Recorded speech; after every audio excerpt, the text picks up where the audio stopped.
This is the mechanical and the electrical assembly, along with the housing and surface modeling.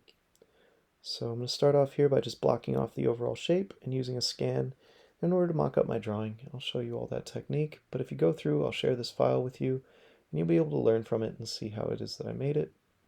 In here I'm just making the overall body of the pig and adding some of the key features, such as the legs and some of the other components, and then I use a surface to just simply trim those back. So again, here I'm using the Boss Extrude features to really just fine-tune exactly where those pegs are going to go and where some of the other components like the switch and some of the gears are.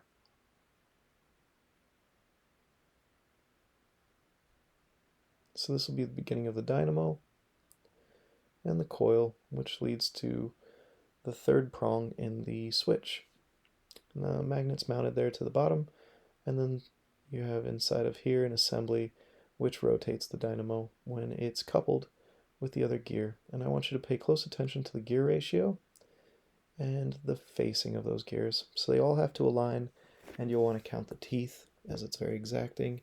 And then I add the crank here so that we can actually power it from the bottom. So you actually have 3 of these gears interacting with one another. And then I make the top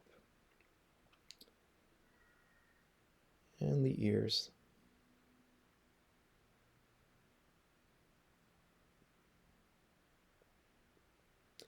Now we'll add the buttons, one of which will act as a clamp for the actual crank, and the other which will act as the engage for the switch. So you have 3 different prongs, which means you have 3 different states for the switch. You have an on, an off, and a dynamo function. So you'll want to pay close attention to the dynamo, and here I'm building the lens, or the snout of this pig in this case, and the outer gasket, or the outer housing for this thing that's going to act as an end cap.